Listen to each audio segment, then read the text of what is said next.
as I'm sitting here this afternoon looking at all this rain coming down and the wind's blowing outside, it made me start thinking about the power of the weather, the power of rain, the power of the wind, the power of the sun, and basically just the beauty of all these natural phenomenon that we get to enjoy every single day.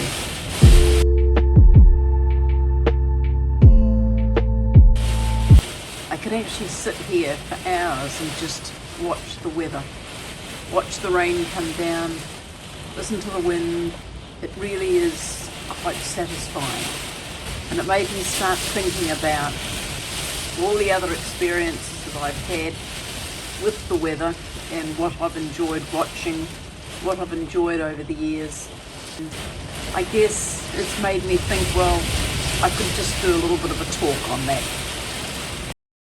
I have to admit, I've always been an absolute lover of nature.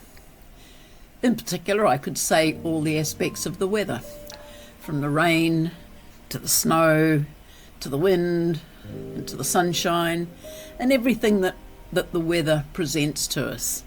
Now, when I start off, I might look at the rain and think that, rain gives life to all the plants, trees, animals, and the humans. And rain comes in all forms. You can get light rain, you can get heavy rain, and you can get deluges that actually wreak havoc and destruction on the Earth's surface.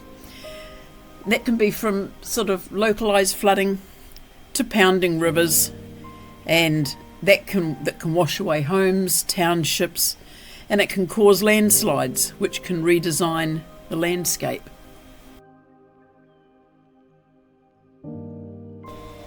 When I see the rain, it always reminds me of when I was a kid at school. I'd walk home from school in the rain, and the streets there, in the small country towns, the streets were always very clean and the gutters were always very clean. But during the rainstorms, the gutters would get a lot of water in them. And I just remember taking my shoes and socks off and just wading through all this water along the gutter all the way home. And I just loved it. And I remember I would get home and my mum would say, "What are you doing in the water? What are you doing out in the rain?" And I'd say, "It's only water. Can't hurt you." So, yeah, I love the weather. I love the rain.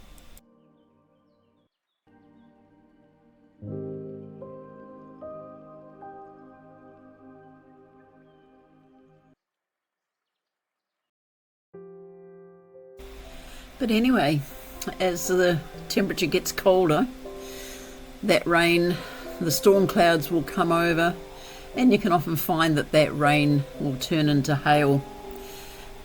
And that makes quite a bit of a difference. It can come down quite normally, but then other times it sort of gets quite heavy and it gets quite loud. And that's the sort of time that you have to start worrying a little bit about the size of the hailstones coming down, because they can get a wee bit big and they can get a wee bit destructive. I've seen damage done on cars that have had pretty big hailstones landing on them, and it's not good. It's not good. And then, of course, as the weather continues to deteriorate and the temperatures drop, then we'll often get snow. Snow can be just beautiful. It's white, fluffy. You can have a lot of fun in the snow, but you've got to be very aware. It can be very dangerous. It may look pretty and innocent, but there's a lot of power in that. There's a lot of power in the coldness, and even though it can present a playground for people to enjoy, to have fun, and it also has its sinister side, which a lot of people ignore. It can be very dangerous and it can be life-taking. Of course, there's always the beauty and the pleasure side of snow. There's nothing more exciting than sitting in a chairlift, heading off up the mountain and watching all the snow as you get ready to do a ski run down the side of the mountain. If you're not into skiing, of course, there's always a bit of snowboarding or a few other activities. I've even had times where I've slid down the snow on the top of a big piece of plastic.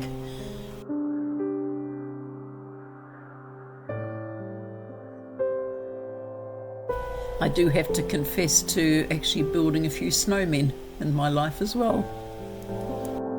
Actually, seeing that snowman reminds me of a time back in about the 1950s.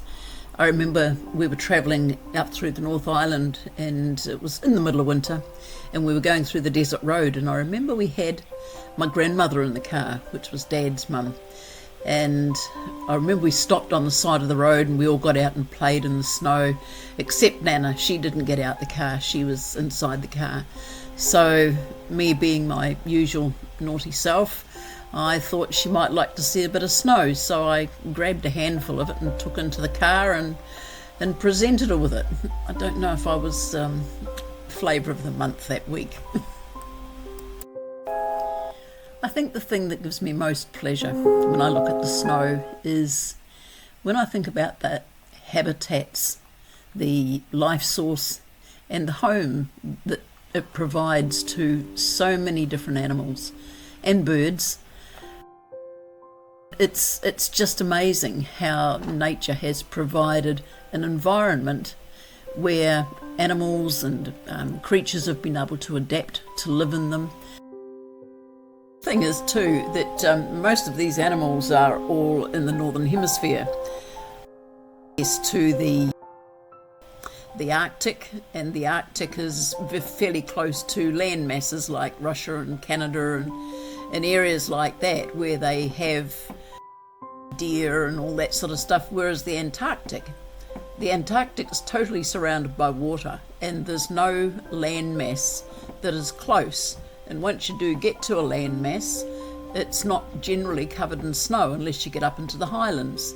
So, you know, that's probably the reason why there's more of them are up in the northern hemisphere than down the south.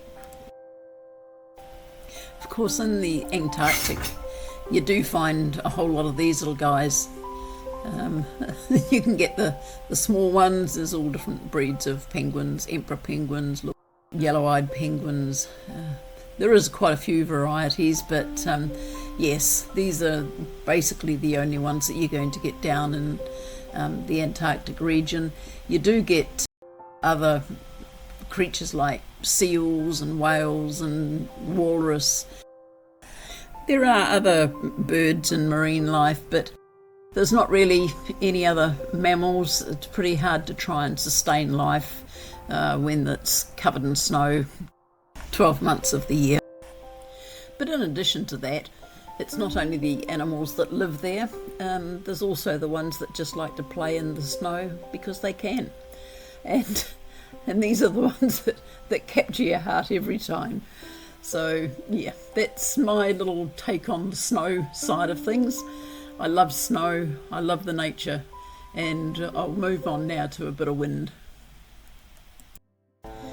I just love to stand outside on a windy day and feel the breeze on my face and blowing through my hair and looking around and thinking and just remembering the power of the wind.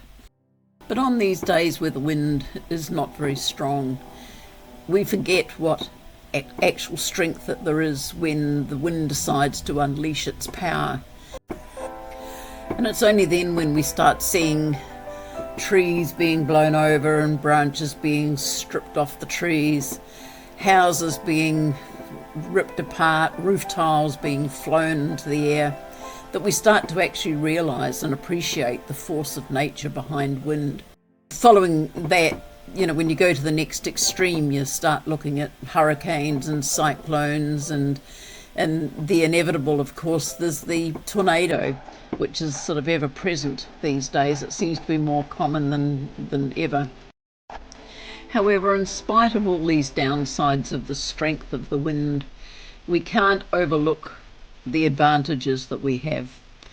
I mean, wind farms are spread all across the world. They provide us with energy, and I believe they look quite majestic up on the hilltops like that. I know a lot of people hate the windmills, but I mean, let's face it, we are getting renewable energy, and I think that is really important. And if we've got a resource there, why shouldn't we be using it?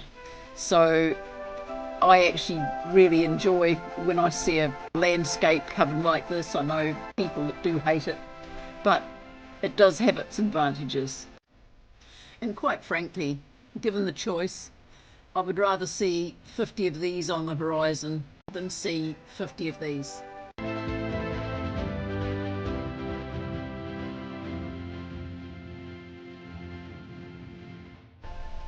I'm now going to talk about the greatest miracle of them all, the centre of our universe, the giver of life to all living things. And of course, that has to be that great big yellow ball in the sky, the sun. Over the years, I've spent many, many hours on the beach, under the sun, not even on the beach, but still under the sun. And I guess a lot of it hasn't been the wisest. I've had times where I've used a lot of sunscreen and times where I haven't. So far, touch wood, I've been lucky, but yes, it's one of those things that I look back on and think, oh, maybe I should have taken a bit more care of my skin.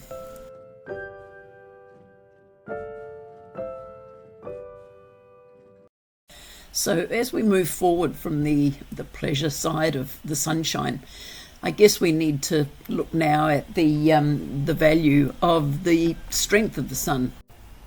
And in similar style to wind, the sun provides us with a never-ending source of energy, and it's a renewable energy. And I have this idea in my mind for some reason that in the future I think science will develop so much more in the harnessing of the energy from the sun.